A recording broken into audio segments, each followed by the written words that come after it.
في ساحة للعلم كنا نلتقي، والحب والإخلاص زاد قلوبنا، نمضي إلى نور اليقين ونرتقي قمم الفلاح وتاجنا أخلاقنا. في ساحة للعلم كنا نلتقي، والحب والإخلاص. بسم الله الرحمن الرحيم، والصلاة والسلام على أشرف المرسلين سيدنا محمد وعلى آله وأصحابه أجمعين. Assalamu alaikum wa rahmatullah. Mais tout d'abord, je tiens à remercier les responsables de la mosquée de Mantes, la ville, et alhamdoulilah, particulièrement cette période bénie du mois de Ramadan et encore plus durant les 10 derniers jours.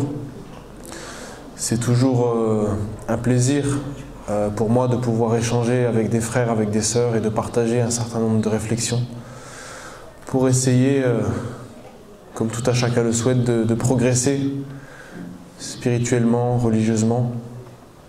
Et donc le thème qui m'a été proposé, c'est sur la question des enseignements éthiques et spirituels du mois de Ramadan, du jeûne du Ramadan. Et ça, c'est quelque chose qui est très clair dans les sources scripturaires, c'est-à-dire que la norme légale, juridique, qui nous impose des restrictions, une abstinence pendant le mois de Ramadan, ne pas boire, ne pas manger, etc. Elle est fondamentalement un cadre en vue de finalités supérieures, finalités d'ordre éthique et spirituel. Et dans le verset coranique qui prescrit le jeûne du Ramadan, Allah nous dit « Kutiba alaykumus siyam kama kutiba ala alladhina min qablikum la'allakum tattaqun » Donc on nous dit déjà deux choses à la base. La première, c'est que le jeûne, et surtout pour nous qui vivons en France, parfois quand on jeûne le mois de Ramadan, et ceux qui ont été à l'école en France ou au travail, etc., on a souvent eu des remarques où c'est quelque chose que les gens trouvent bizarre. Les gens, des gens d'autres communautés, des non-musulmans trouvent ça bizarre, mais pourquoi vous jeûnez, etc.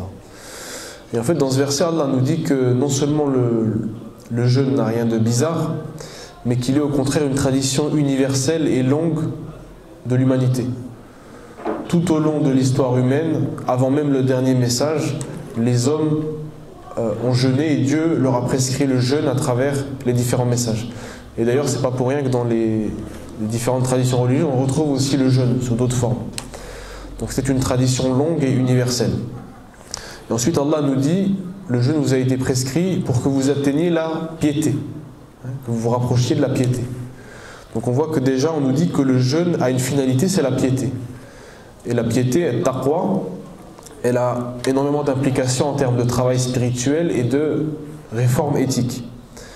Donc on voit que le verset lui-même à la base nous dit que le cadre limitatif du jeûne a des finalités fondamentales, d'ordre éthique et spirituel.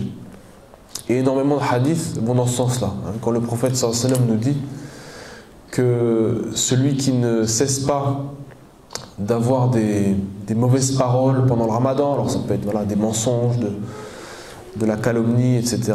Allah n'a pas besoin de son jeûne. Donc finalement, là, on se rend compte que l'abstinence de boissons, de nourriture, etc., c'est simplement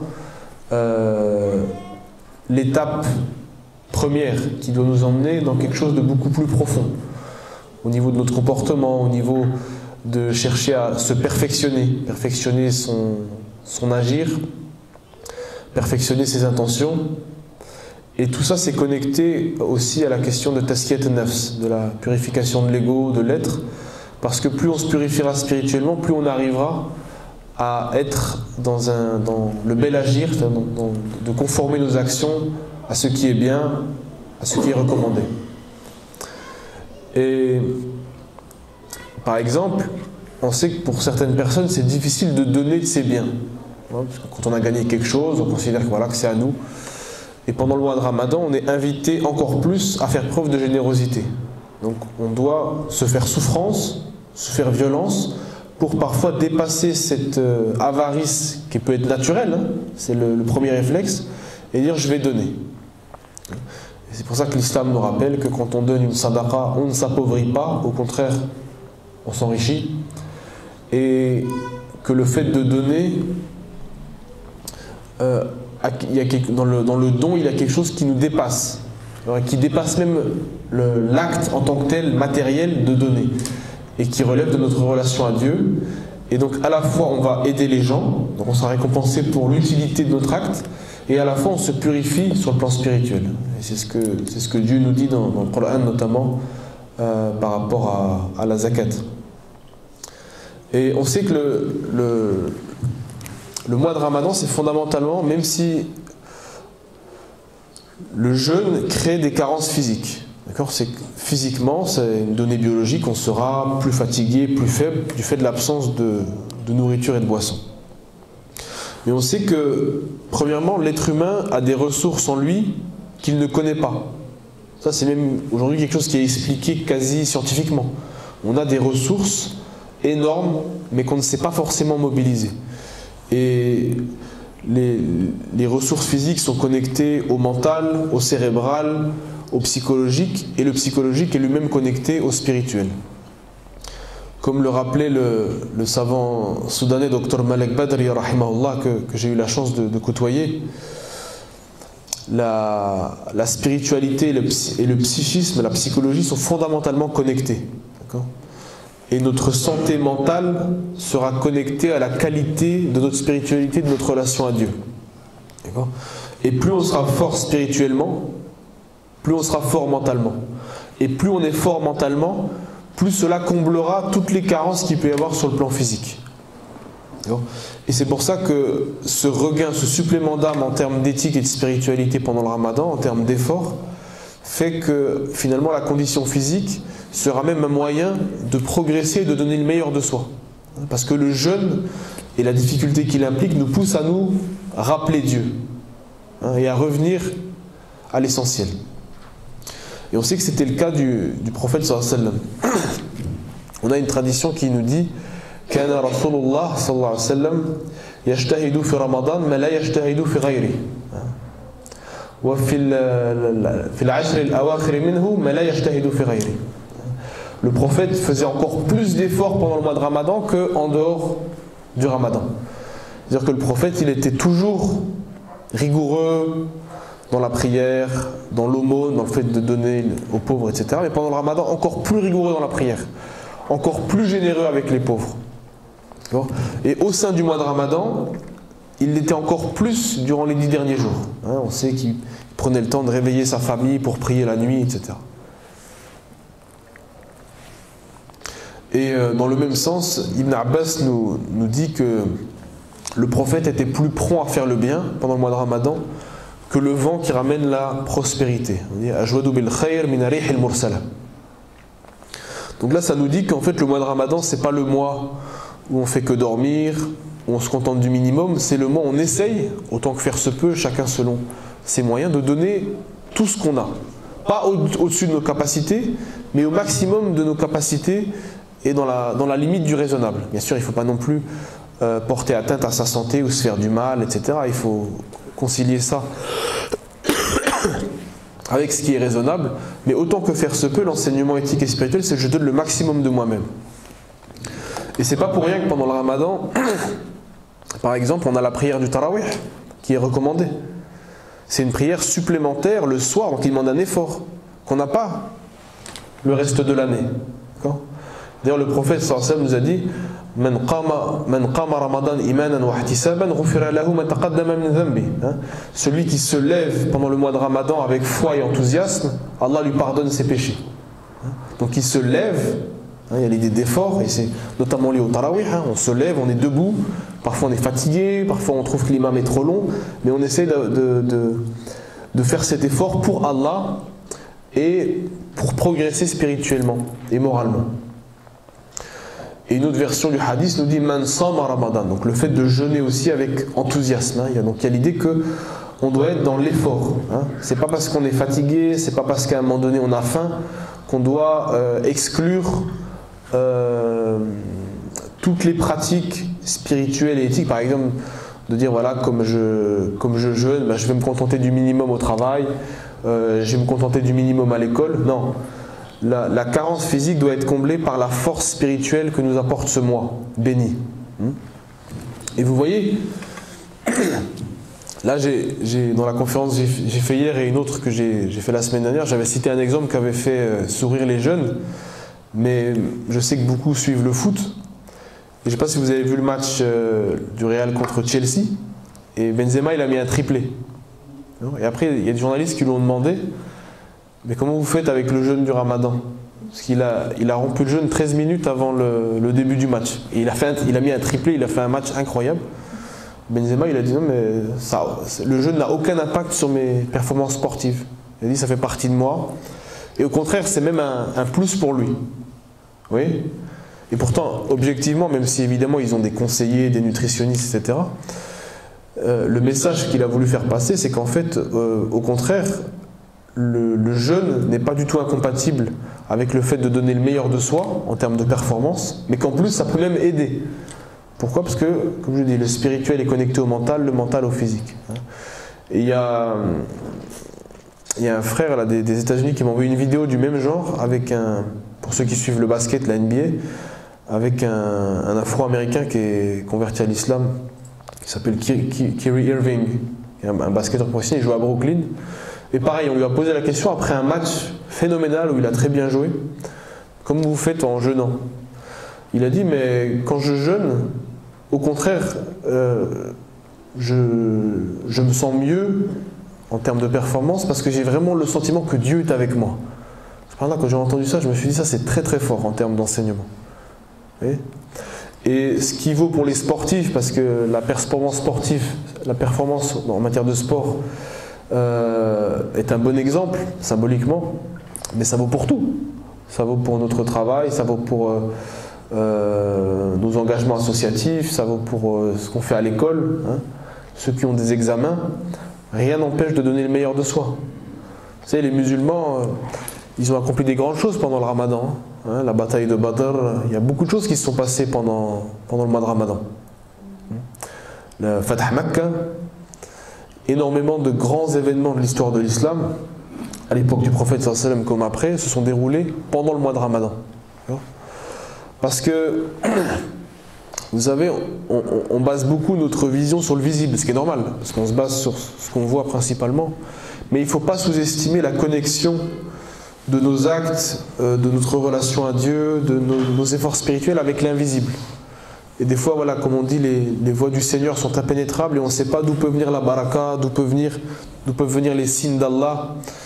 Et sur le fait que parfois, c'est-à-dire qu'il y a des choses qu'on ne maîtrise pas. Nous, on fait des efforts, on travaille, mais derrière, Allah peut, à un moment donné, nous accompagner dans notre vie quotidienne et faire en sorte de combler des manques que nous vivrons à un moment ou à un autre.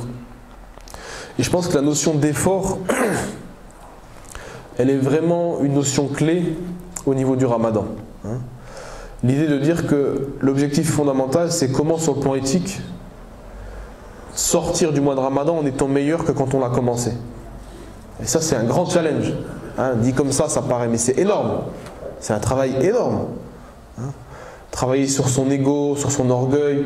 Voilà, des gens qui parfois ont des mauvaises habitudes. Il y en a qui mentent, il y en a qui sont radins. Chacun a ses vices. Comment travailler sur ça? Comment corriger ça? Et ça demande, c'est plus que du travail, c'est un combat. C'est un djihad, au vrai sens du terme. Et ça rejoint ce que nous disait un grand savant du 9e siècle mystique, Al-Muhasibi. Il nous disait qu'il y a 3 niveaux dans le processus de réforme. Il disait le premier, c'est Al-Muraqaba. Muraqaba, c'est-à-dire c'est cette conscience que Dieu nous surveille. Donc je ne dois pas commettre de péché. Je ne dois pas franchir les limites que Dieu a fixées. Tilka hududullah fala taqrabuha. Ainsi sont les limites fixées par Dieu, ne vous en approchez pas. Et donc ça c'est la conscience qu'à un moment donné on est surveillé, on sera puni aussi pour nos manquements, pour le mal qu'on peut faire. Et ça c'est un élément aussi qui a son importance. C'est pas le seul élément, mais c'est un élément qui a son importance. Deuxième élément qu'évoque Muhasibi, c'est al-mujahada, jihad al-nafs. C'est-à-dire que combattre son nafs, son ego, ses tendances négatives, ses bas instincts. Tout ce qu'il y a de négatif en nous, on fait cet effort-là pour le combattre. Et le prophète sallallahu alayhi wa sallam nous a dit Al-Mujahid man jahada nafsahu fi ta'atillah. Le mujahid, le combattant, c'est celui qui combat son nafs dans l'obéissance d'Allah.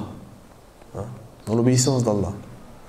Et Muhasibi nous dit que c'est le combat le plus difficile pour le croyant. Plus difficile. C'est un combat qu'on devra mener toute notre vie qui n'est jamais acquis. Il n'y a rien d'acquis quand on s'attaque à nous-mêmes. Et il nous dit celui qui est sincère doit être sincère et sérieux avec son nafs, et celui qui est sincère et sérieux avec son nafs doit se connaître soi-même, et celui qui se connaît soi-même doit purifier, combattre son nafs, basé sur cette connaissance-là. Mais ça demande un travail. Après, il développe sur la connaissance de soi, de son nafs, et ça l'amène au troisième point, qui est Al-Muhasaba. D'ailleurs, son nom vient de Al-Muhasaba. Il a beaucoup développé là-dessus. Al-Muhasaba, on peut traduire ça par le bilan, par l'autocritique, par l'introspection. Lui, il explique qu'en fait, le croyant au quotidien, de manière régulière, doit faire une introspection et un bilan autocritique. C'est-à-dire, voilà. Et pendant le Ramadan, c'est la meilleure des périodes pour faire cela. C'est-à-dire, voilà. Entre moi et Dieu, qu'est-ce que j'ai fait de mal aujourd'hui? Qu'est-ce que j'ai fait de bien? Comment je peux maximiser, bonifier mes qualités et mes bonnes actions, et comment je peux éliminer ou minimiser mes mauvaises actions et mes défauts. Et ça, c'est pas facile parce que parfois c'est difficile dans le rapport aux autres, mais aussi à soi-même, parce que c'est difficile parfois, rien que vis-à-vis de soi, d'admettre qu'on a fait certaines erreurs. Parfois, quand on fait des erreurs, on préfère trouver des excuses, dire que c'est pas si grave que ça, ou mettre la faute sur les autres. Ah, mais si j'ai fait ça, c'est de sa faute à lui. Mais assumer ses erreurs et dire voilà, j'ai fait une erreur, voilà, comment la corriger, comment revenir sincèrement à Dieu pour m'améliorer, ça c'est très très difficile. Et le jeûne est là pour nous aider à ça. Et le jeûne, sur le plan physique, a des vertus qui facilitera ce travail-là. C'est pour ça que la période du Ramadan, elle est propice à la réforme éthique et spirituelle. Et Muhasibi ici, il nous donne un outil qui est fondamental et qui est accessible à tous.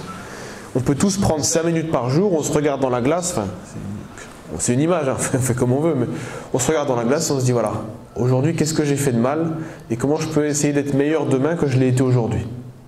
Ça c'est pas facile, hein. Que ce soit dans un couple, que ce soit dans une famille, que ce soit avec des amis, que ce soit au travail, que ce soit dans la société, c'est très compliqué, très très compliqué. Et profiter du Ramadan pour ça. Et je pense que tout le rythme, le Ramadan, subhanallah, on a un rythme qui est bouleversé. On a le tarawih, on a notre rythme alimentaire qui est bouleversé, on a le sahur, notre rythme de sommeil. Et bouleverser notre rythme permet aussi, facilite le travail de réforme sur soi, le travail de réforme interne, de réforme sur soi. Et fondamentalement, le Ramadan, c'est un acte d'adoration intérieure. Si vous prenez la prière, on a fait la prière ensemble tout à l'heure, je vous ai vu prier, vous m'avez vu prier, on voit que quelqu'un prie. Après on ne sait pas quelle est son intention, on ne sait pas si sa prière sera acceptée par Allah, mais on voit qu'il prie. Là on ne sait pas qui jeûne ou qui ne jeûne pas. Là, par exemple, moi vous supposez que je jeûne parce que je suis musulman ou parce que je vous le dis, mais au fond vous ne savez pas ce que j'ai fait ce matin, ce que j'ai fait quand j'étais chez moi. Et pourquoi? Parce que c'est fondamentalement intérieur. C'est entre nous et Dieu et entre nous et nous-mêmes. Et ça, c'est une dimension assez singulière du jeûne.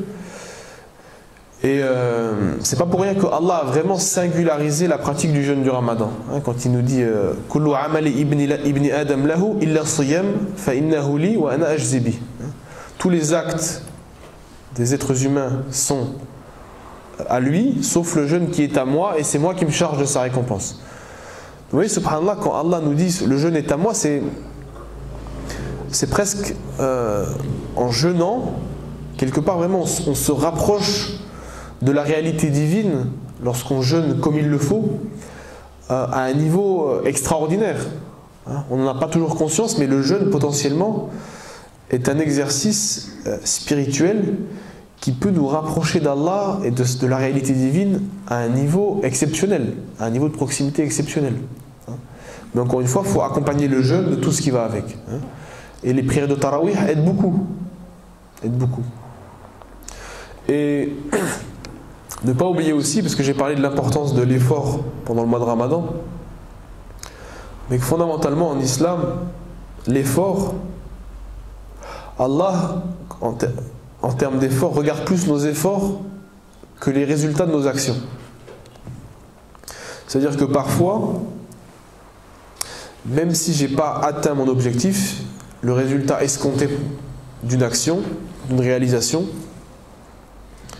Allah me récompensera pour l'effort que j'ai fourni pour tenter d'y arriver. Et l'effort parfois a plus d'importance, le cheminement, le processus, que le résultat.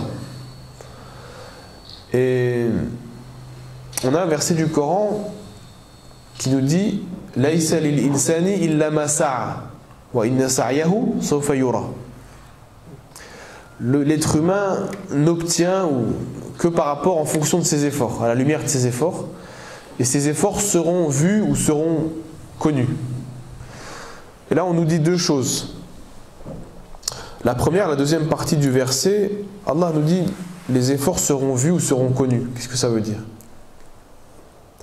Ça veut dire que parfois quand on fournit des efforts, on vit beaucoup de frustration, on se sent frustré du manque de reconnaissance ou de l'ingratitude. Je donne beaucoup d'efforts pour la communauté, je suis engagé à la mosquée, etc. et je vois que les gens sont ingrats. Une épouse ou un époux qui fait beaucoup d'efforts pour son conjoint et de l'autre côté la personne est ingrate, ne reconnaît aucun de ses efforts, fait preuve de mépris, etc. Ça c'est dur à encaisser. Au travail, j'ai donné beaucoup de moi, mais finalement c'est un autre qui a fait beaucoup moins que moi qui est récompensé par le patron de l'entreprise, par exemple. Et Allah il nous dit pas de ne pas exiger à un moment donné un minimum de reconnaissance, c'est pas ça, mais il nous dit voilà, même si à un moment donné tes efforts sont pas reconnus ici-bas, ils seront reconnus dans l'au-delà et ils seront reconnus par moi-même, par Dieu. Et quelle meilleure reconnaissance que celle d'Allah.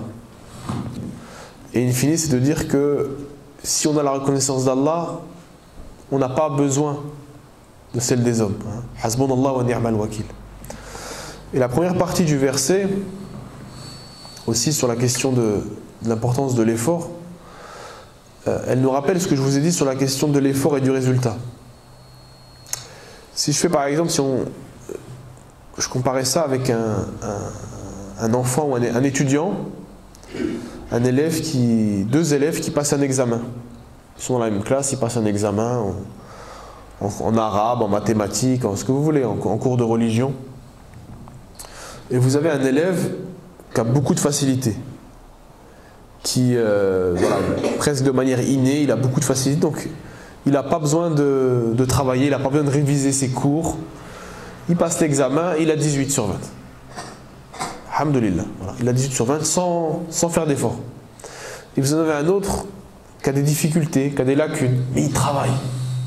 Il travaille, il révise, il prend des cours particuliers, il veut réussir. Et à la fin, lui, il a 11 sur 20. Si on regarde le résultat, le meilleur, le plus méritant, c'est celui qui a eu 18. Si on regarde le cheminement, les efforts, qui est le plus méritant? Celui qui a eu 11. Celui qui a eu 11. Et aux yeux d'Allah, c'est fort possible que ce soit aussi lui le plus méritant. Et ça, cet exemple-là, ça vaut pour tout. Ça vaut pour toutes nos actions quand on sait que en toute chose, lorsqu'on met notre intention sincère pour Allah, voilà, c'est pas pour rien qu'on nous demande de dire Bismillah avant de commencer quelque chose. C'est que tout finalement est un acte d'adoration. Au travail, dans la vie quotidienne, dans la vie de famille, tout est lié à l'adoration, tout est connecté. Nos relations horizontales sont connectées à la verticalité de notre relation avec Dieu et avec la transcendance. Les deux sont fondamentalement connectés. Et donc dans toute chose, le mérite, il est beaucoup lié à nos efforts et à notre intention. Comme vous le savez, la conformité de nos actes aux règles, la ahkam n'est jamais suffisante. Il faut toujours qu'elle soit accompagnée d'une intention sincère. Si je prie mais en respectant les règles de la prière, mais que mon intention elle n'est pas pour Dieu, mais elle est pour plaire aux gens, ben, ma prière ne sera pas acceptée par Allah. Elle sera valide, mais elle ne sera pas acceptée par Allah. Et c'est pour ça qu'il faut toujours essayer d'avoir une bonne intention. Et avoir une bonne intention, ça revient aussi à la question de l'effort, du djihad nafs, de tout ce que j'ai dit avant. C'est pas quelque chose d'acquis, c'est quelque chose qui se travaille. Et pendant le ramadan, il faut travailler sur ça. Demander à Allah qu'il purifie nos intentions, de se poser la question, là, voilà, aujourd'hui je donne une aumône, aujourd'hui je mets en place tel projet, je fais telle chose, mais pourquoi je le fais? C'est quoi mon intention fondamentale? Après, on peut avoir plusieurs intentions, mais quelle est l'intention première? Quelle est l'intention première dans mon cœur? Ça, c'est quelque chose qu'il faut travailler. Il y a des compagnons, qui disaient, mais je ne sais pas vraiment si je suis sincère. Est-ce que je suis vraiment sincère envers Allah? Vous imaginez, alors qu'on sait que c'était la meilleure des générations. Donc ce travail-là, sur l'intention, il est important, et ça rejoint une notion en islam qui est fondamentale, qui est celle de l'ihsan, qu'on traduit souvent par l'excellence. Viser l'excellence, ça rejoint l'idée de fournir un maximum d'efforts, autant que possible, pour viser l'excellence en toute chose. Dans ma prière, j'essaye d'être concentré, de viser le khushu' et de maximiser la qualité de ma prière. Au travail, j'essaye de répondre à mes responsabilités de la meilleure des manières. Dans ma vie de famille, dans ma vie personnelle, en toute chose, que ce soit dans le mu'amalat, les actes, la vie sociale, ou dans l'ibadat, je vise l'excellence. Dans ma relation à Dieu, je vise l'excellence. Et s'il y a bien un mois dans lequel on doit viser l'excellence, c'est bien le mois de Ramadan. Et subhanallah,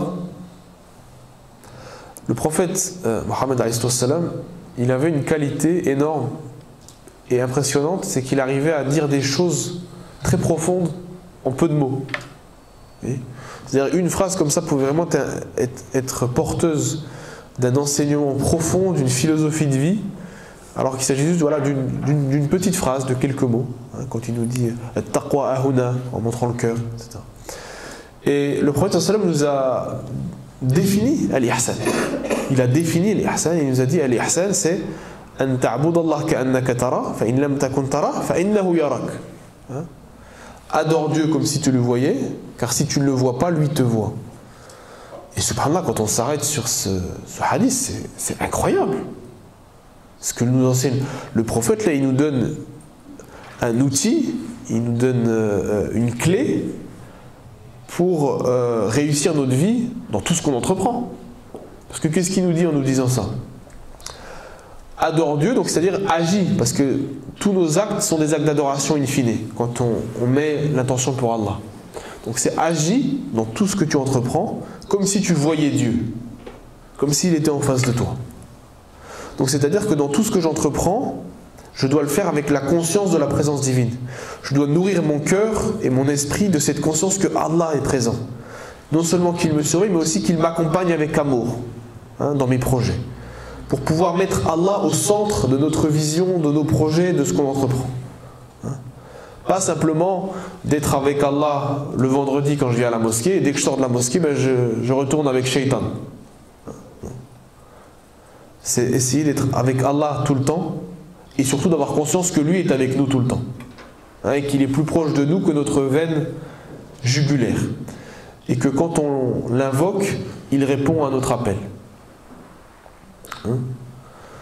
Et subhanallah, si je devais faire une parabole, une image,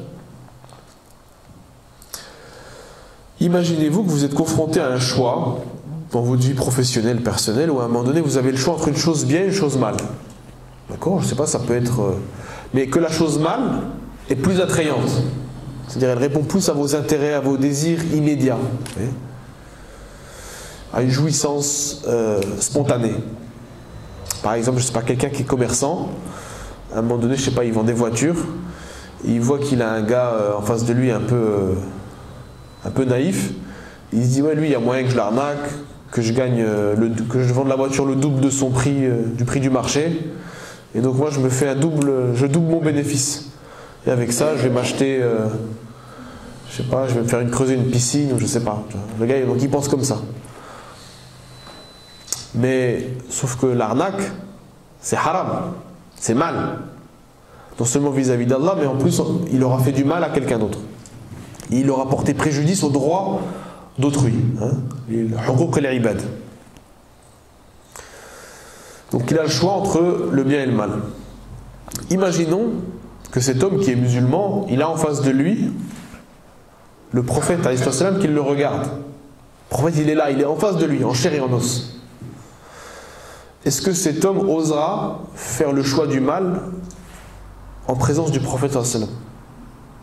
Il y a de fortes chances que non. Il y a peu de musulmans, même quand on ne pratique pas, etc. Quand même, subhanallah, on a cet amour pour notre prophète, notre messager, qu'on fasse ça devant lui. Surtout des grands péchés comme ça.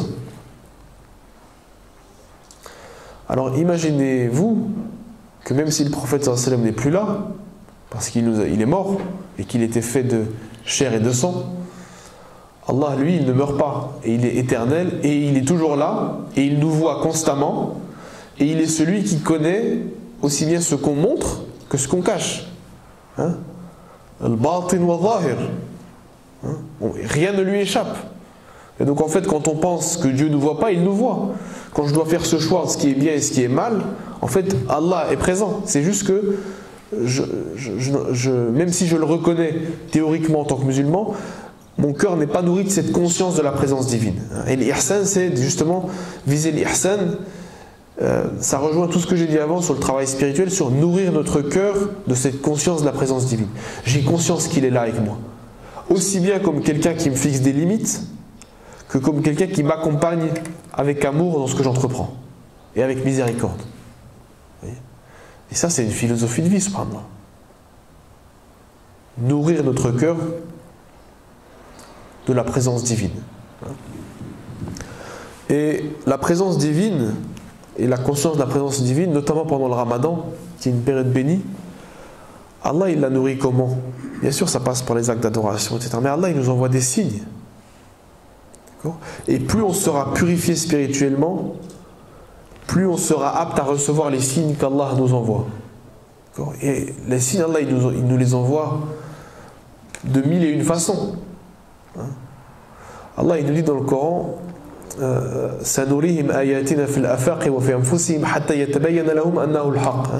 et nous enverrons nos signes dans l'horizon et en eux-mêmes jusqu'à ce que la vérité leur apparaisse claire. Donc Allah il nous envoie des signes dans l'horizon. Parfois il peut nous envoyer un signe à travers un paysage, à travers un coucher de soleil. Le prophète sallallahu alayhi wa sallam nous a même dit, quand on voit un oiseau qui vole, c'est un signe. D'accord? On peut voir un signe dans une montagne. Le prophète sallallahu alayhi wa sallam, quand il regardait une montagne, il ne voyait pas juste des pierres et un édifice énorme. Il voyait le Créateur à travers la création. Parce que son cœur était illuminé par la lumière d'Allah et la conscience de sa présence. Il était connecté à Allah en toutes choses. Et ça allait même plus loin que ça. Vous savez, pour ceux d'entre vous qui sont déjà allés à Médine, et alhamdoulilah, j'y étais encore il n'y a pas très longtemps, il y a 2 mois, souvent on va visiter le lieu de Ghazwat Uhud, quand on va à Médine, là où il y a eu la bataille d'Uhud. Et la bataille d'Uhud, elle porte ce nom-là parce qu'elle s'est faite à proximité du mont Uhud.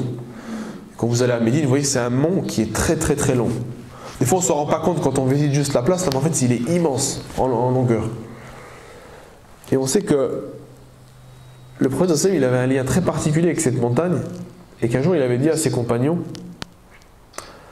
il parlait à ses compagnons, il a dit Hada Uhud, Hada Jabalun Nuhibbuhu wa yuhibbuna. On voit, quand j'ai lu ce hadith la première fois, j'étais assez surpris. C'est-à-dire, il dit, ça c'est une montagne, c'est Uhud, c'est une montagne qui nous aime et que nous aimons. Et que nous aimons, une montagne que nous aimons, je peux comprendre parce que voilà, c'est le lien à la création, c'est le lien à la terre, voilà, aux éléments, etc. Mais je me suis dit, comment une montagne peut nous aimer? Parce que c'est pas un être vivant. Comment une montagne peut nous aimer, parce que l'amour, c'est lié quand même à l'idée d'avoir des sentiments. Les sentiments, c'est quelque chose de spécifique à l'homme. À la limite, certains animaux peuvent avoir une forme d'attachement à leur maître, je sais pas, quand on a un animal domestique. Mais une montagne. Et en fait, subhanallah, c'était lié à la profondeur de la relation entre le prophète sallallahu alayhi wa sallam et la création. Le prophète sallallahu alayhi wa sallam avait une telle relation que pour lui, tout était connecté à Allah. C'est-à-dire que son lien à la terre était connecté à son lien à Allah. Et il avait conscience d'une forme de vie, même dans les éléments inanimés. Alors bien sûr, ce n'est pas une vie qui est similaire à la vie humaine, à la vie animale, mais il y a aussi une forme de vie en tant que création divine dans une montagne. Et dans ce sens-là, il y avait un lien aussi avec l'humanité. Elle est liée à l'humanité et à un niveau qui relève de l'invisible, quelque chose qui dépasse nos sens, qui dépasse notre perception. Et bien une montagne aussi est capable de nous aimer. Vous voyez? Et donc pour le croyant, voir une montagne, ça doit être un signe. Ça doit être un signe. Parce qu'elle nous connecte avec le Créateur, dans l'horizon. Et en eux-mêmes. Allah, il nous envoie des signes en nous-mêmes. Parfois, ça vous est peut-être déjà arrivé, parfois on prie, et on sent que Allah, il nous fait ressentir quelque chose de fort, qu'il se passe quelque chose en nous. Ça peut être des signes qu'Allah nous envoie. Parfois, ça peut être par une rencontre. Voilà, à un moment donné, quand j'étais à la Umrah, j'ai rencontré quelqu'un et il se trouve que j'ai la conviction profonde que cette personne-là, elle n'a pas été mise sur ma route par hasard, par rapport à des choses que j'ai vécues, etc. Elle a été mise sur ma route pour quelque chose. Donc là, il nous envoie aussi des signes par les personnes qu'on rencontre. Il peut nous envoyer des signes parfois à travers le Coran. Par exemple, ça vous est peut-être déjà arrivé, moi ça m'est arrivé plusieurs fois dans ma vie, subhanallah. Parfois on vit une épreuve difficile où on se pose des questions, il y a quelque chose qui nous tracasse. On n'est pas bien à l'intérieur. On ouvre le Coran pour rechercher une solution, pour rechercher apaisement à travers la parole d'Allah. Subhanallah, comme par hasard, entre guillemets, on tombe sur un verset qui répond exactement à la problématique qui est la nôtre. Exactement, c'est-à-dire à un moment donné, on se posait une question, on avait un problème, et là Allah il nous répond à travers un de ces versets. Et d'ailleurs, c'est pas pour rien, subhanallah, un signe en arabe on dit ayah, et un verset du Coran on dit aussi ayah, c'est le même mot. Pourquoi? Parce que les versets du Coran sont des signes aussi que Allah nous envoie. Subhanallah. Moi, pour vous citer un exemple personnel récent, là depuis quelques mois, je vis une épreuve assez difficile. Et j'ai ouvert le Coran justement en cherchant apaisement. Voilà. Et subhanallah, je tombe sur le verset qui dit wasta'inu bis-sabri was-salat. Et là j'ai fermé le Coran et j'ai dit subhanallah, shukru lillah. J'avais une angoisse, j'avais un tracas, Allah il m'a montré la solution. Cherche réconfort et soutien dans la patience et dans la prière. Patiente et prie. Et sois plus rigoureux dans la patience et dans la prière. Subhanallah. C'est incroyable. Donc il ne faut pas sous-estimer ça. Vous savez, la question des signes, ce que je vous dis, c'est que notre relation à Dieu, elle doit être vivante. C'est une communication. Quand je l'invoque, quand j'invoque Allah, je lui parle. Quand je lis le Coran, il me parle. À travers sa création, il nous parle. Et dans beaucoup de choses, parfois qu'on ne soupçonne pas, il peut nous parler. Alors bien sûr, il ne faut pas surestimer les signes. Parfois, il y a des gens qui voient des signes là où il n'y en a pas. Mais il ne faut pas non plus sous-estimer l'importance des signes qu'Allah peut nous envoyer. Parce que je vois des gens, malheureusement, parfois, ils déconnectent leur vie d'Allah. Quand je dis ça, c'est au sens, voilà, c'est des gens qui prient, etc. Mais ce qui se passe dans leur vie, ils n'arrivent pas à prendre conscience que c'est lié à tout le reste. C'est-à-dire qu'à un moment donné, parfois, quand il t'arrive des choses graves, ça peut être Allah qui te punit et qui t'envoie un signe pour que tu te remettes en cause, pour que tu te repentisses. Comme ça peut être autre chose. Donc il faut au moins, on n'a pas de certitude, mais il faut au moins se poser la question. Attends, est-ce que là Allah il ne m'envoie pas un message? Là j'étais convaincu que j'étais dans le haqq, mais est-ce que c'est pas mon nafs qui m'a désorienté? Est-ce que finalement je ne suis pas dans l'erreur? Rien que de se poser la question, c'est une ni'ma, c'est une bonne chose. C'est que déjà on a ce sens un peu de l'autocritique. Ce que je vous disais tout à l'heure sur al-muhasaba. Hein? Et ces signes-là, parfois, ils sont un grand apaisement pour le cœur. Oui. Quand j'étais à la Umrah, j'ai aussi vécu des choses que je sais au fond de moi que c'était des signes à un moment donné, et ça a apaisé mon cœur. Et il n'y a rien qui vaut un cœur apaisé. Hein? On peut avoir tout l'argent du monde, si notre cœur n'est pas apaisé, qu'on se sent mal, qu'on est en dépression, ça sert à quoi? Un cœur apaisé, ça n'a pas de prix. Hein? C'est pour ça qu'on demande à Allah de nous rapprocher du stade de nafs al-mutma'inna, hein, de l'âme apaisée. Hein, on dit salamat al-nafs. Donc on veut chercher la paix du cœur, trouver la sakina. Hein, et on la trouve auprès d'Allah. Hein. Il est celui qui fait descendre la sakina, la sérénité, dans le cœur des croyants. Hein. Et parfois, vous savez, les gens ils vont chercher le réconfort dans tout, sauf auprès d'Allah.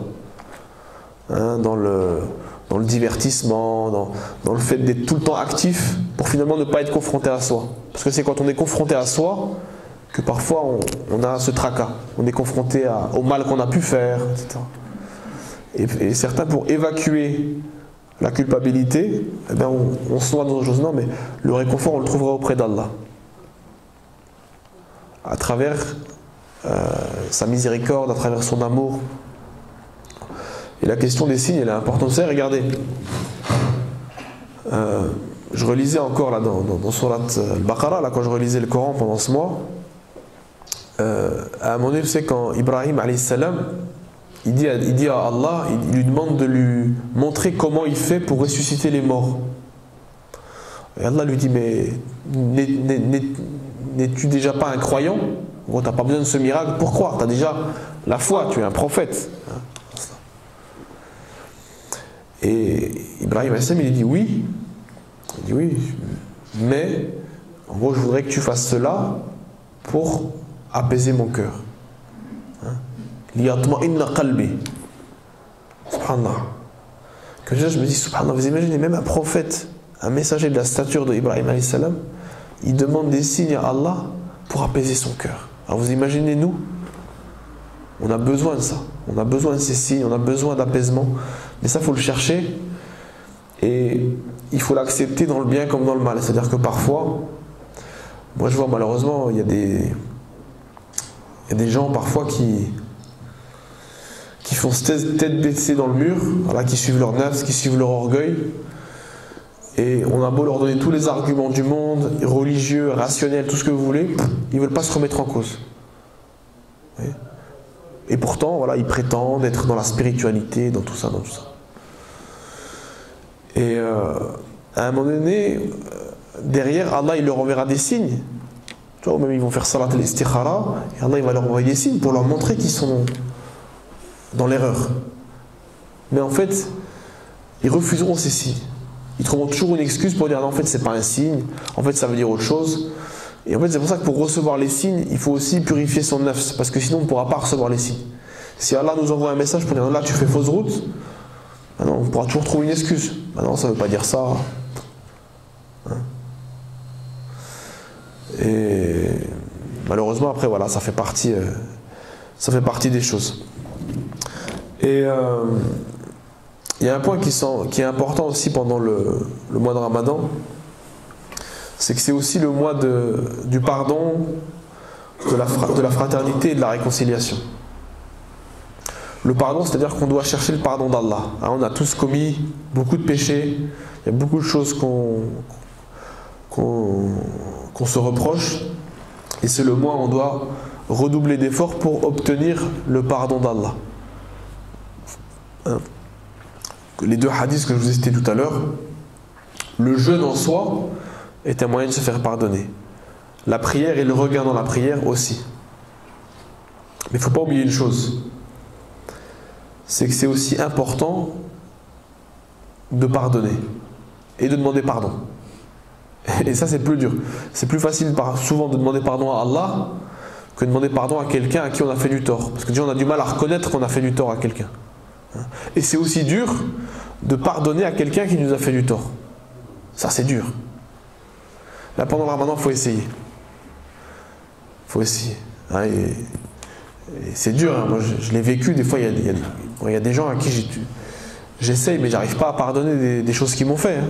Quand on a vécu des gens qui vous ont fait du mal, etc. Mais il faut essayer. Il faut essayer, voilà. Parce que, in fine, même si ça peut faire mal aux nefs, auprès d'Allah, on est gagnant. Et parfois même, on est gagnant aussi parce que parfois il y a eu un conflit et des deux côtés, on a les deux parties qui restent sur leur position, mais une fois qu'on a crevé l'abcès et qu'on est allé vers la réconciliation, et Allah nous dit sulh khayr, la réconciliation est meilleure, mais on se rend compte que c'était un bien et on revient à une relation normale. Ça peut être avec des amis, ça peut être dans un couple. Aujourd'hui on a malheureusement beaucoup de gens qui divorcent et c'est une mauvaise chose. C'est une mauvaise chose, on détruit des familles, mais malheureusement les gens suivent souvent leur nafs, leur orgueil et pensent plus selon un logiciel individualiste et égoïste que selon ce que veut Dieu, ce que nous a recommandé le prophète sallallahu alayhi wa sallam, ce qui est bon pour la famille, etc. Mais bon, c'est comme ça. Et le pardon, le pardon d'Allah, il est lié au pardon entre êtres humains. Hein. Le prophète sallallahu alayhi wa sallam nous a dit Man la yarham, la yurham. Wa man la yaghfir, la yughfar lahu. Subhanallah, il a dit celui qui ne fait pas preuve de miséricorde envers les autres, Allah ne fera pas preuve de miséricorde envers lui. Et celui qui ne pardonne pas les autres, Allah ne le pardonnera pas. Donc subhanallah, ici Allah nous dit que notre relation verticale à lui est liée à la qualité de nos actions sur le plan horizontal avec nos semblables, avec nos frères et nos sœurs, avec les autres êtres humains. Si je ne suis pas capable de pardonner, ben, il y a de fortes chances que Allah aussi ne me pardonne pas. Donc les deux sont liés. Comme la question de la reconnaissance que j'évoquais tout à l'heure. Quand le prophète sallam nous dit Man la yashkur an-nas la yashkur Allah. Celui qui ne remercie pas les hommes ne remercie pas Dieu. Pareil. Et parfois on fait preuve d'ingratitude, on ne remercie pas nos parents, notre conjoint pour le bien qu'ils nous apportent. On est ingrat envers des gens qui font des choses pour la communauté, pour la société. Et ça c'est important, de reconnaître le bien que les gens font. Alors même, il y en a malheureusement qui ont ce vice, c'est que non seulement on ne reconnaît pas le bien que les gens font, mais on dénigre les gens qui font du bien. Alors là on commet une double faute. Et donc chercher pendant ce mois de Ramadan à maximiser les bonnes actions sur le plan éthique, sur le plan moral, pour perfectionner son comportement et à chercher à être utile aux autres, à être dans l'excellence. Parce qu'on sait que le meilleur des hommes est celui qui est le plus utile aux autres. Et moi je vois par exemple dans beaucoup de villes en France, moi c'est le cas chez moi à Strasbourg, vous avez beaucoup de mosquées ou d'associations musulmanes qui pendant le Ramadan distribuent des centaines de colis alimentaires ou qui chaque jour organisent des iftars collectifs où ils distribuent des centaines de repas. Ça c'est un khair énorme. Vous imaginez, on nourrit des gens, voilà, qui sont souvent des étudiants, des réfugiés, des gens dans le besoin. Vous avez même, moi je l'ai vu, par exemple des gens, des non-musulmans qui viennent manger. Ça vous imaginez, en termes de rayonnement de l'image de l'islam, c'est exceptionnel. Et en plus de ça, on est récompensé pour avoir fait ça. Donc on est gagnant à tous les niveaux. Voilà.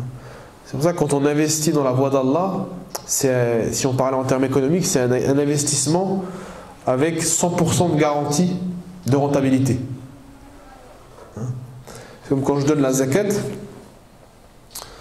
non seulement Allah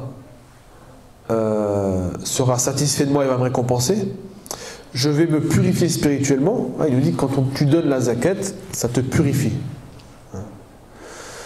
Et je vais aider la société, promouvoir la justice sociale. Il met tous les bienfaits. On a des bienfaits à tous les niveaux. Au niveau de sa réforme spirituelle, au niveau de notre relation à Dieu, et au niveau donc de l'akhira, et au niveau de ce qu'on a apporté à la société et aux autres. Alors donnez pendant le Ramadan, donnez pour le khair.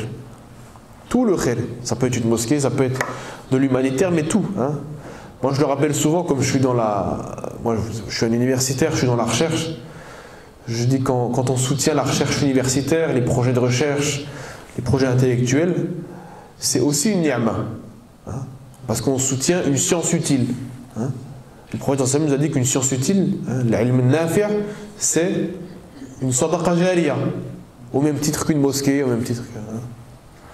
Donc ça c'est un élément que j'aime bien aussi rappeler. Mais ça c'est important. Et comme je vous l'ai cité dans le hadith au début de la conférence, là on est dans les 10 derniers jours, on arrive bientôt à la fin, mais vous savez, c'est comme si en fait, pendant les 20 premiers jours on faisait un footing, et là on doit taper un sprint. Vous voyez ? Et subhanallah, ça rejoint ce que je vous ai dit sur le physique et le mental, parce que le jeûne du mois de Ramadan nous fatigue, et en fait on commence avec plus d'énergie qu'à la fin.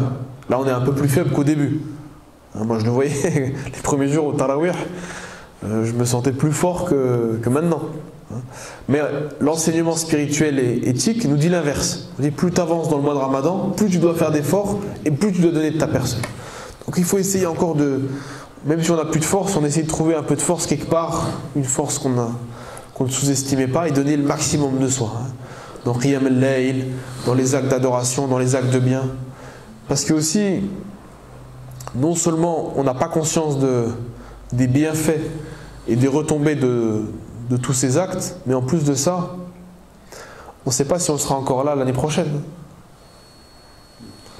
Moi je ne sais pas si c'est votre cas ici dans cette mosquée, mais nous à Strasbourg, malheureusement avec le Covid, il y a des frères qui nous ont quittés. Malheureusement, qui n'étaient pas si âgés que ça. Et qadarallahu ma sha'a fa'al, et voilà, ils nous ont quittés, et on s'y attendait pas, et il y a eu une vague comme ça de gens qui sont partis. Et donc on n'a jamais de garantie sur notre présence l'année prochaine. Donc profitez jusqu'au bout de ce mois de Ramadan et faire des invocations, faire des actes, multiplier les actes d'adoration, les actes de bienfaisance. Et Inch'Allah, comme je l'ai dit au début, essayez de terminer ce mois de Ramadan en étant meilleur que quand on l'a commencé. Voilà. Wallahu a'lam. Jazakumullahu khayran. Allah yaqabbal minna wa minkum. Qiyam wa siyam wa salih al-a'mal. Pour moi, ce qui me concerne, c'est tous les signes, la détection des signes qui est la plus difficile. Comment voir justement ces signes, je ne sais pas pour les autres, mais détecter les signes, c'est quelque chose de très très compliqué. Ouais. Et après, on tombe dans le schéma inverse où on voit des signes. Ouais, c'est vrai.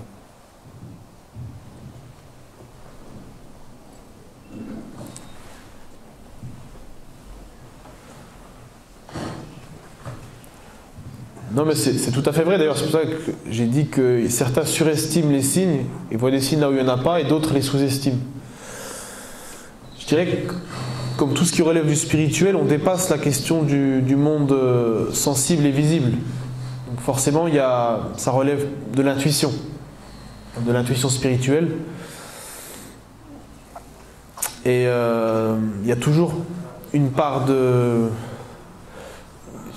C'est-à-dire que c'est pas quelque chose qu'on peut visualiser, comme de dire voilà, je vois ce mur, je vois cette table. Il y a une part donc qui relève du mystère divin. Mais quand on le vit et quand on est quelqu'un qui a l'habitude d'avoir une pratique spirituelle régulière, des fois on n'a pas de doute. On ne peut pas en être sûr à 100%, mais en soi, dans son cœur, on n'a pas de doute, parfois. Donc après, bien sûr, il y a une part aussi de subjectivité. C'est pas une science exacte, c'est le cas de le dire. Mais pour moi, je dirais la science spirituelle et l'invisible est une réalité certaine pour tout musulman. C'est une réalité certaine avec laquelle on doit essayer d'interagir. Et donc la question de la réception des signes fait partie de cela. Et donc, si on prend un exemple qui est connu, c'est Salat al-Istikhara. Donc les savants, qu'est-ce qu'ils nous disent? Ils nous disent voilà, quand on fait Salat al-Istikhara, on demande donc à Allah on recherche conseil auprès d'Allah sur quelque chose, etc.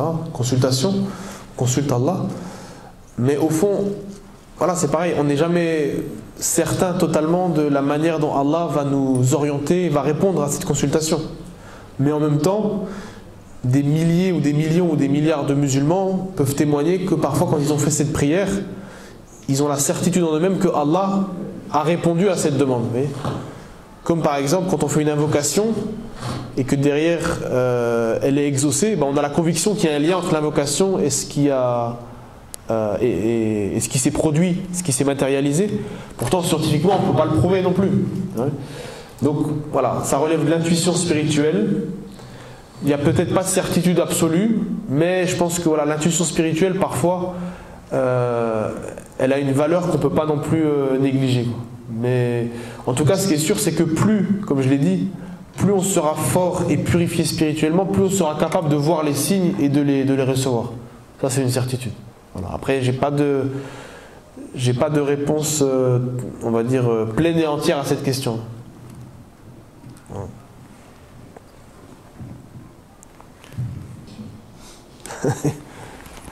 Moi, dans mon expérience personnelle, après, j'ai pas envie de rentrer dans la numérologie ou autre chose. Parce qu'au début, je pensais que c'était du hasard ou du destin. Je vois certains chiffres qui me suivaient toute ma vie. Et j'en parlais aux gens autour de moi. Ils disent que non, c'est comme quand tu achètes une voiture, tu vois cette voiture-là partout. Donc j'ai très attention à essayer de ne pas calculer les trucs. Et au bout de 2 ans, je suis sûr que c'est plus du hasard. Et ça peut être l'heure, ça peut être un chiffre que je vois, et c'est toujours le même. Et parfois, quand ça va être l'heure de la salade ou quelque chose, je sais que quand cette personne m'appelle, et cette personne, je connais son niveau de foi, ça, elle va m'appeler pour le mal, je sais que ce chiffre, mon chiffre, je vais pas l'appeler mon chiffre, mais je sais qu'il est tous ténébreux. Et d'un autre côté, quand ça va être un autre frère qui va m'appeler, à la même heure avec ce même chiffre qui sort, et je connais encore son niveau de foi, c'est plus, je dis plus halal, mais c'est plus lumineux. Et au bout de 2 ans, je vois que c'est plus du tout du hasard, c'est des femmes. Après, j'ai peur d'approfondir le truc et de sortir du djinnisme avec un petit vice du chétan, parce qu'on sait comment ils tournent autour de nous pour nous guérir, quoi. Et j'ai pas cette science-là et j'ai peur de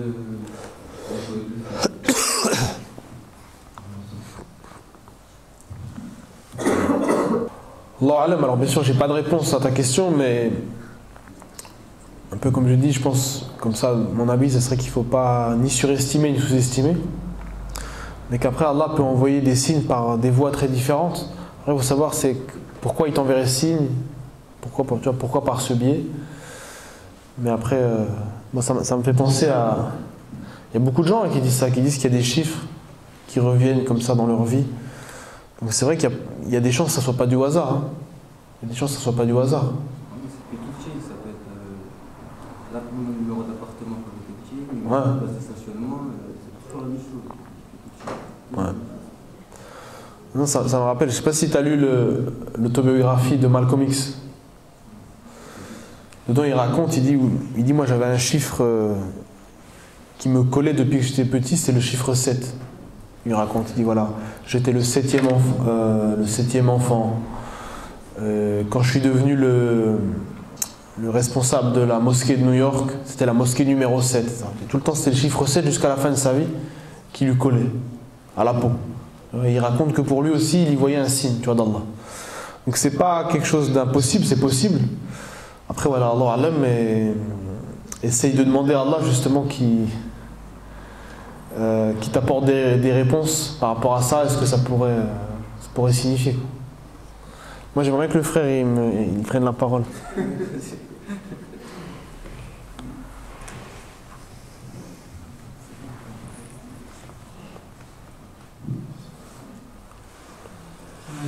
Ça. Moi, je voulais savoir, pour rebondir sur ce que le frère disait, comment savoir si une chose qui arrive bien ou mal, si par rapport au discernement, si c'est une épreuve ou un changement.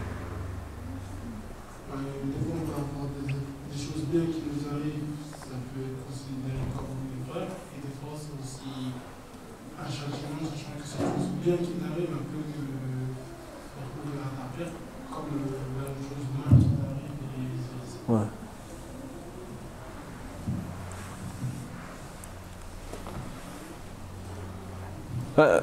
C'est pareil, là, je pense que c'est la partie de ma conférence sur les signes. Ça, c'est vraiment des sujets sur lesquels on ne peut pas vraiment avoir de réponse. Parce qu'on parle de la question de l'invisible, etc. Mais je dirais que ça peut être les deux déjà. Ça peut être une épreuve et un châtiment. Ça peut être une épreuve plus qu'une punition. Mais que dans tous les cas, on doit se poser la question et on doit justement se poser la question, ne pas avoir de certitude et demander à Allah de nous éclairer sur le sujet. Tu vois. Et ça, parfois, justement, on le sent. Tu vois, on sent que des fois, c'est une épreuve pour qu'on s'améliore. Parfois, par exemple, des fois, quand vous avez quelque chose qui vous arrive, ça arrive juste après que vous ayez commis un mal. Bah, souvent, il y a des chances quand même que ça soit une réponse au mal que tu as commis. Tu vois. On n'est pas sûr. Allah alam. Mais tu vois, des fois, il y a des éléments comme ça qui nous permettent peut-être d'y voir plus clair. En même temps, par exemple, si par exemple, on a tendance parfois à manquer de patience, et qu'à un moment donné, il y a une épreuve qui nous pousse à être patient et qu'on n'a pas le choix. Alors, on peut dire que là, c'est une épreuve qui a pour but de nous tester et de nous pousser à nous améliorer.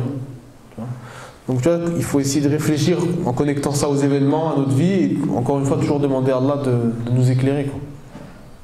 Voilà, Allah alam. Après voilà, c'est des sujets, honnêtement, j'ai pas plus de réponses vraiment que vous. Je me pose toujours la question aussi. Je me pose toujours la question. J'ai du mal avec le mot punir, punition, quand Dieu ne punit pas, en fait c'est des épreuves. Et c'est pas forcément parce qu'on a fait. En fait, pour moi, punir, Dieu est rahman. Donc il ne peut pas punir. Il nous montre des chemins qu'on doit prendre ou pas prendre. Mais je veux dire, pour moi, ce moment-là me contrôlerait toujours. Je me dis toujours non, c'est pas possible que Dieu puisse me punir. C'est pas possible pour moi. Je n'arrive pas à l'admettre.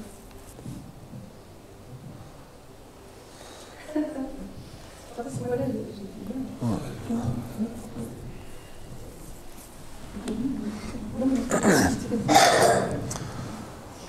Alors, il est certain que, comme il nous a rapporté dans un hadith Qudsi, où Dieu dit Rahmati sabaqat ghadabi. Donc, évidemment, la miséricorde d'Allah elle est plus forte que sa colère. Après, on ne peut pas nier que la dimension de la punition elle existe. Hein. Quand les gens n'évoquaient que la rahma d'Allah et le fait qu'il était pardonneur, hein, Allah, innahu ghafurur rahim. Les gens, Omar ibn Khattab répondait wa huwa shadidul iqab. Allah c'est aussi celui qui punit l'injustice et heureusement. Vous imaginez, je sais pas tous ces gens, je sais pas ceux qui persécutent les Palestiniens à l'Aqsa, etc., qui seront pas punis. Moi, je me dis au moins s'ils sont pas punis ici-bas, j'espère qu'ils le seront dans l'au-delà.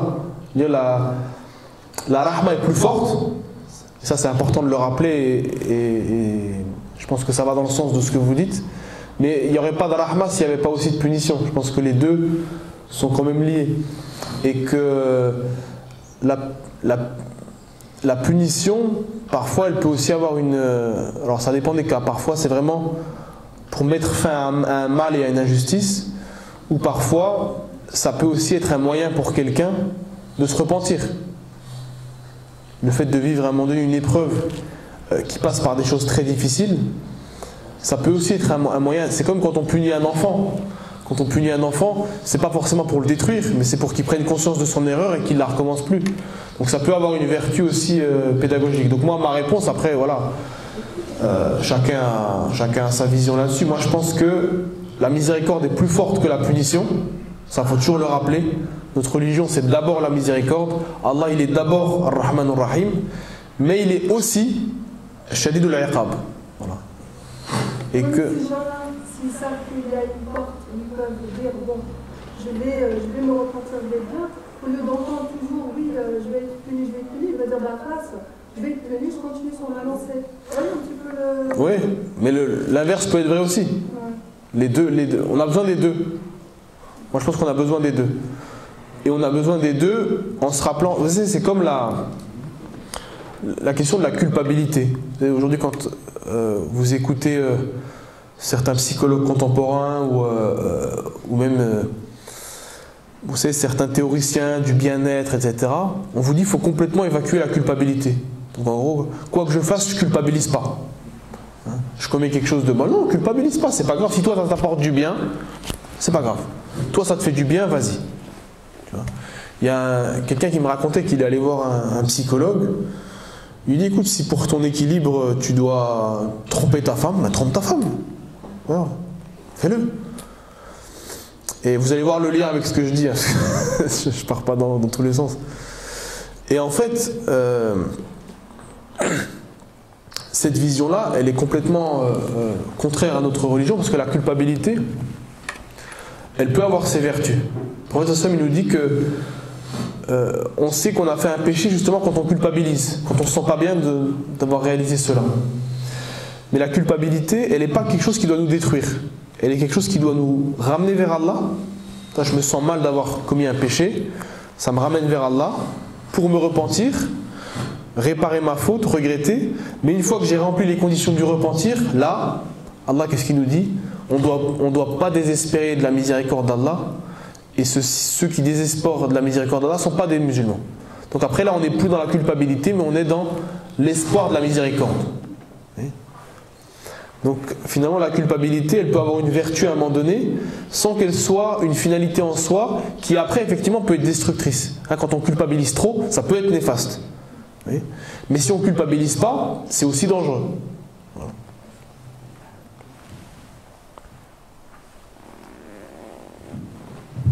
Si je peux me permettre pour répondre à la sœur. En fait, ça va ensemble. C'est qu'on est dans la vie, on agit, et quand on fait un mal, enfin, la peur de la punition, comme un enfant, va empêcher de faire ce mal. Mais si on a fait ce mal, on sait qu'en se repentant à Dieu, bah, il va nous pardonner. Par contre, la peur de la punition peut nous empêcher de le faire. Mais une fois qu'on l'a fait, si on le fait, on peut compter sur la rahma d'Allah pour nous pardonner. Mais c'est comme vous disiez tout à l'heure, c'est un système éducatif. Comme on est avec nos enfants, on peut parler de punition, mais on est très bon avec nos enfants.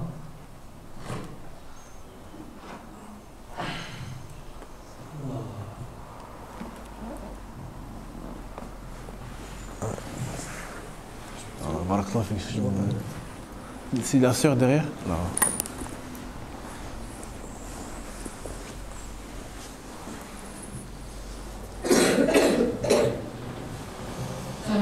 Salam.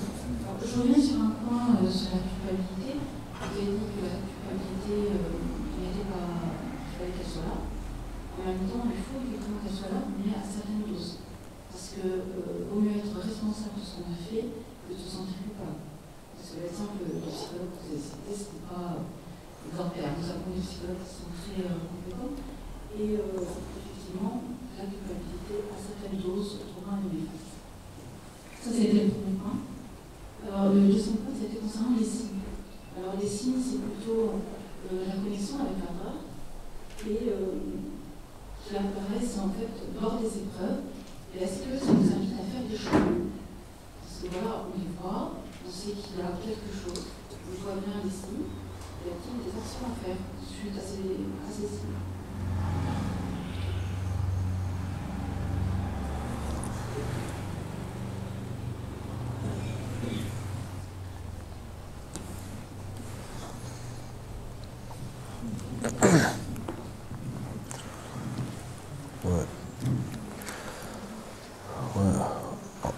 Bah, comme je l'avais déjà dit tout à l'heure, alors je suis d'accord avec vous sur ce que vous avez dit dans les deux points que vous avez soulevés, vous avez raison. Et sur la question des signes, encore une fois, j'ai pas forcément plus d'éléments de réponse, parce que comme il y a une dimension assez subjective et intuitive. La spiritualité, c'est très intuitif, c'est une intuition. Comme d'ailleurs le décrivent les mystiques. Hein. Et eux considèrent quand même que la science spirituelle, qu'on appelle ésotérique, reste plus fort que la science exotérique. Mais elle a ses propres codes, la science ésotérique.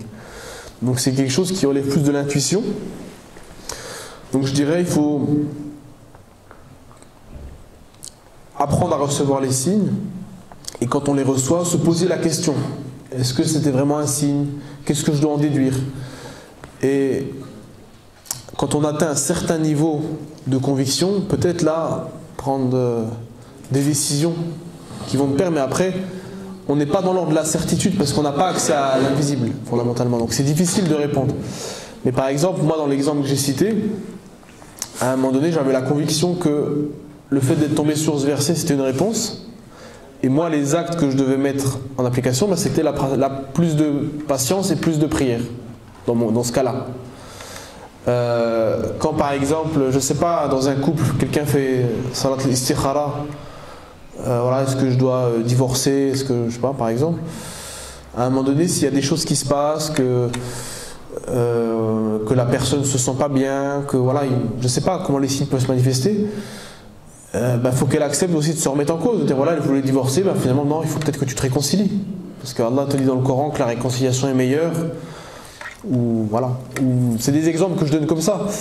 Il n'y a pas de réponse toute faite, mais je pense que parfois, voilà, effectivement, ça doit se traduire derrière par des actes, mais toujours avec une certaine précaution sur la manière dont on va interpréter les choses. Parce que c'est vrai que ça arrive aussi, comme le disait le frère, qu'il y a des gens qui peuvent un peu interpréter les choses de manière complètement, même délirante, hein, ça existe. Hein. Moi j'ai déjà vu des gens qui interprètent des choses qui me disent ouais, ça c'était un signe, alors que c'était quand même un peu délirant, quoi. Ça arrive aussi. Mais de manière générale, l'expérience générale fait que voilà, il y a des choses, je pense, qu'on ressent et qui paraissent pratiquement. C'est-à-dire que même si on ne peut pas en être sûr à 100%, dans notre foi intérieure, on en est sûr. Ouais. Il y a le frère qui.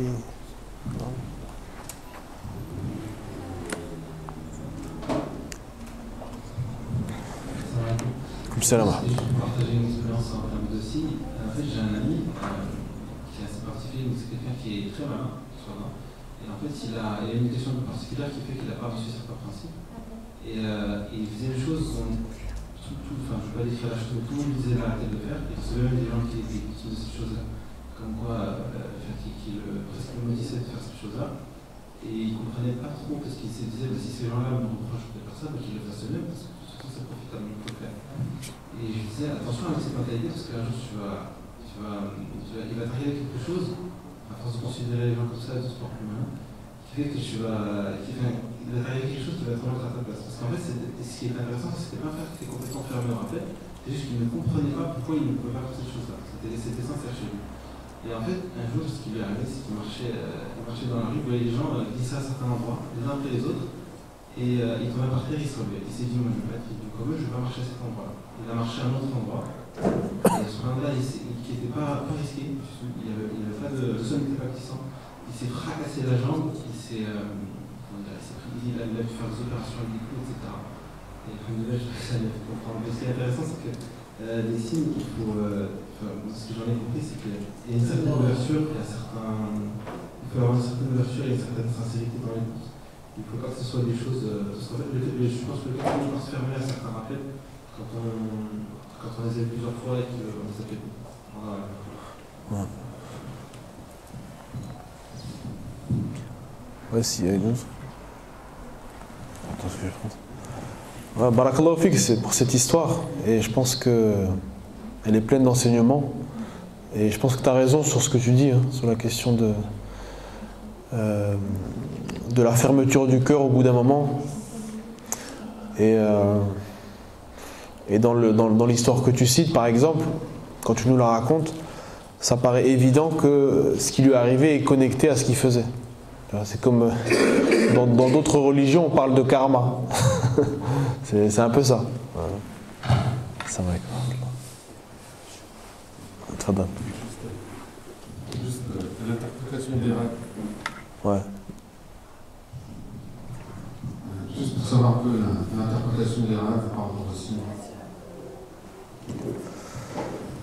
Alors, c'est un sujet que je connais pas. Je suis pas du tout spécialiste, hein, mais j'ai chez moi le livre de Ibn Sirin, qui est le livre de référence sur la question de l'interprétation des rêves. Donc on sait qu'un rêve peut effectivement contenir des signes, peut être un moyen par lequel Allah nous envoie des signes. On peut même rencontrer le prophète par le rêve, sallallahu alayhi wa sallam. Moi j'ai jamais eu cette chance et j'espère un jour pouvoir le rencontrer dans mes rêves. Et on sait aussi qu'il peut y avoir un rêve shaitani, hein, c'est-à-dire que aussi Allah peut interférer dans un rêve et au contraire essayer de nous faire mal. Donc ça c'est une réalité. Ensuite voilà, quand vous lisez le livre de Ibn Sirin, alors voilà, il se base sur différents textes, etc. Il essaie de dire voilà, si vous avez rêvé de ça, ça signifie ça. Je pense qu'il n'y a pas de certitude. La seule certitude qu'on a, c'est que Allah peut nous envoyer des messages à travers un rêve. Après c'est pareil, il ne faut pas surinterpréter, il ne faut pas non plus l'occulter. Mais c'est des choses, voilà, parfois Allah peut peut-être nous envoyer un signe sur des choses qui relèvent de l'ghaïb, c'est possible. Ça c'est possible, voilà. Mais voilà, trouver un juste milieu comme dans tout, quoi.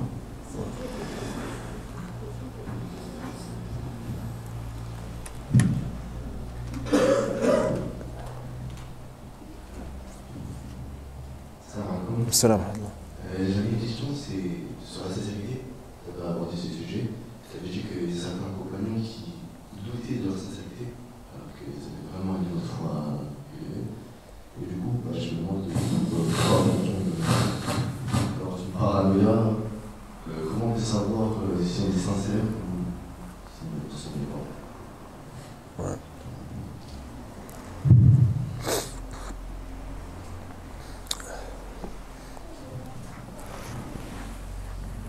Alors, je pense qu'il y a deux éléments sur cette question, qui est une question très importante. On a le cheikh Hussam Sbat, qui est un savant, qui était l'ancien moufti de Trablos au Liban, que j'ai la chance de connaître.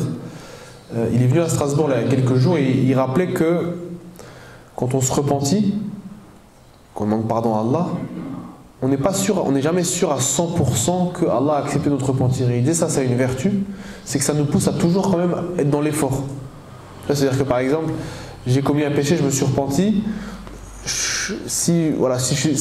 En gros, ce qu'il voulait dire, si je suis sûr que c'est bon, j'ai été pardonné, c'est bon, ben voilà, je vais peut-être recommencer. Donc c'est l'idée qu'on continue dans l'effort. Donc là, la sincérité, c'est quelque chose que jusqu'à la fin de sa vie, on doit le travailler. Pour essayer de la renforcer, de renforcer notre conviction aussi, notre sincérité. Après, le prophète sallallahu alayhi wa sallam nous a lui-même rassuré par rapport à ça. Dans le hadith où vous avez Handala qui dit voilà, en gros, quand je suis avec toi, je pense à Allah, etc. Je me sens fort religieusement. Et il dit après, quand je suis avec mes enfants, avec ma famille, voilà, les distractions, ben, je pense plus du tout à Allah, je pense plus du tout au prophète, etc. Et le prophète sallam, il a dit mais il y a sa'atun wa sa'a, il y a un temps pour tout. Et en fait, l'être humain, voilà, il est fait de telle manière qu'il y a des moments où il se rappelle, il y a des moments où il oublie. Et notre sincérité, c'est jamais un acquis. C'est quelque chose pour lequel on doit travailler. Il y a des moments où elle sera plus forte, des moments où elle sera plus faible. Mais je pense qu'il faut être, voilà, encore une fois, dans cet équilibre où d'un côté, on cherche à la renforcer, on considère que c'est jamais un acquis, sans être dans la parano que tu évoquais en disant ah, en fait je suis pas sincère, en fait se dire voilà, si à un moment donné j'ai fait un effort sur moi, sur mon cœur, que j'ai quand même le sentiment d'être un minimum cohérent avec moi-même, avec mes principes, avec Dieu, là je me sens quand même apaisé. Je me sens apaisé sans tomber dans l'excès de confiance en soi où je dis ben, c'est bon, c'est acquis. Donc il faut trouver cet équilibre qui n'est pas facile, hein, entre d'un côté un niveau d'apaisement et de dire voilà, je pense quand même avoir fait les choses sincèrement, parce qu'il y a eu un travail et ceci, sans penser que c'est acquis et que c'est une certitude totale pour qu'on continue à fournir de l'effort.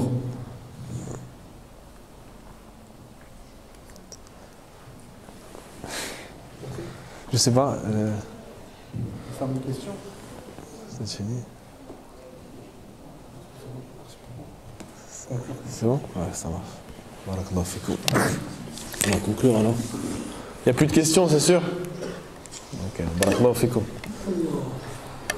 والعصر إن الإنسان لفي خسر إلا الذين آمنوا وعملوا الصالحات وتواصوا بالحق وتواصوا بالصبر سبحانك اللهم وبحمدك نشهد أن لا إله إلا أنت نستغفرك ونتوب إليك سبحان ربك رب العزة عما يصفون والسلام على المرسلين والحمد لله رب العالمين.